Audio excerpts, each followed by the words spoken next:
The excerpt I'm going to read to you is from the beginning. Among other things, this novel is a coming-of-age story, and this excerpt comes from the heroine's early childhood. She is Naomi Feinstein. She's the daughter of a Jewish immigrant and an Irish Catholic convert. She dreams of being a doctor, and her father has just had heart surgery, and her mother is a chronic depressive who is self-treated.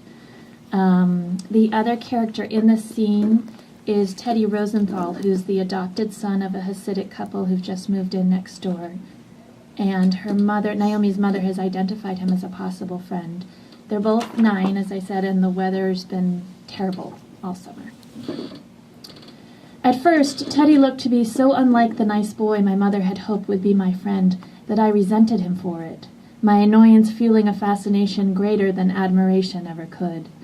It's probably also true that when my father began to work from home and my mother's door began to close more frequently again, I had nothing better to do than watch this strange boy wander around in his backyard, which is exactly what he did for hours at a time, always out in that constant, drizzling rain.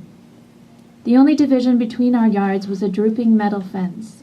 The area between our 2 properties was overgrown and neglected, so that instead of 2 privately owned lots, it was easy to pretend that we lived at either ends of a long, dilapidated park. The longer the poor weather showed its persistence, the more genuinely interested I became in watching him from the back windows of our house, as if he were setting a record for being outdoors in a suburb during inclement weather. I formed ideas about him as I watched. At first I guessed the adoption was a ruse, and that he was actually both parentless and friendless. He was never with anyone else, and he went inside only to eat. He even relieved himself outside, using an enormous rhododendron between the fence and one side of his house to do so. Only someone very slender could fit in there, and the plant flowered prematurely. Then, after seeing Mrs. Rosenthal come out and yell at him between a few breaks in the rain, I imagined he was a naturalist collecting data. Then he was half boy, half wild dog. And then, finally, he had simply been forgotten. Sometimes it was raining so hard I would lose sight of him. Other days I could watch him through a light shower, like watching someone through a cloud. He always had something in his hands, and I eventually concluded, out of frustration and watching and not meeting him, that he was able to spend so many hours outside, alone and entertained, using a bush as his toilet, because he was not all that smart. Sometime toward the end of the summer, the sun broke through for a few days, but I kept to my posts, more curious than ever before to see what the little Stumi, as my father had affably named him, would do on a sunny day. Sure enough, and as usual, he came outside and began to play. After a few minutes, he stood and looked up at me in my bedroom window. I suspect he knew I would be there. He caught my eye immediately, then smiled and waved. I frowned, feeling suddenly exposed. For the first time since my father felt ill, I felt like a child again. He raised his arm higher, just in case I hadn't seen him, and I lifted my hand in response. He dropped his arm and grinned. Then he began to wave me over. I slid off my seat with a put-upon groan and went to join him, pretending we did this all the time and there was no fuss to be made. By the end of the week, we were playing doctor. It wasn't a covert behind-some-couch activity. Neither one of us knew a great deal about subversion. We just dragged an old picnic bench from the side of his house into the middle of his backyard, and I lay down on it. We hadn't thought about costumes until the last minute, so Teddy had to run inside to get one of his father's white shirts. But he took a while, and I spent the time staring up and studying the small, thin clouds, wondering how it could have been so gray for so many days before. When Teddy eventually came back, he was wearing a blue one. "No white," he said, worried he had disappointed me. I shrugged, touched that he'd wanted it to be just right, that he'd taken our game so seriously. "So, lady," he began, "what hurts?" I looked at him quizzically. "What is it?"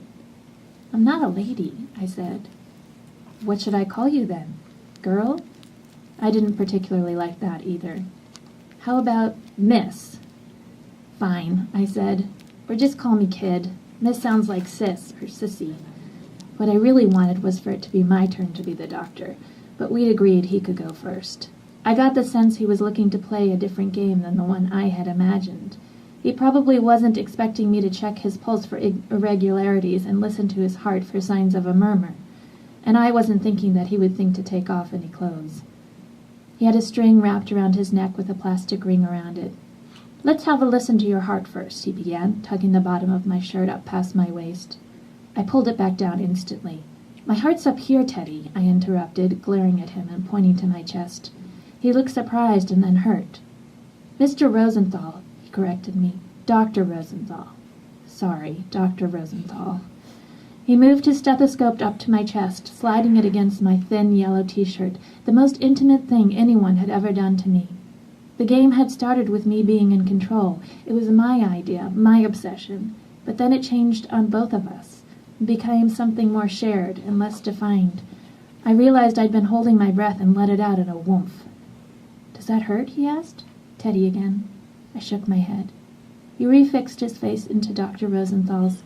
I gave my eyes a break and turned them toward the shade of the tree that spread itself over the back of his house. The sky filtered through the leaves so that everything was blue and green and white, like a blurred, joyous painting of summer.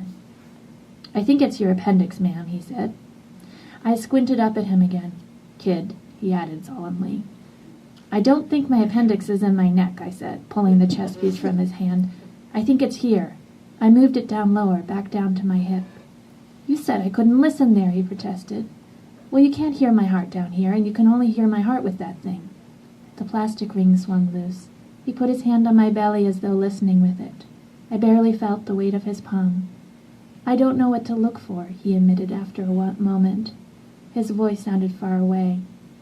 "I think you can only tell with an operation," I said, sounding more informed than I was.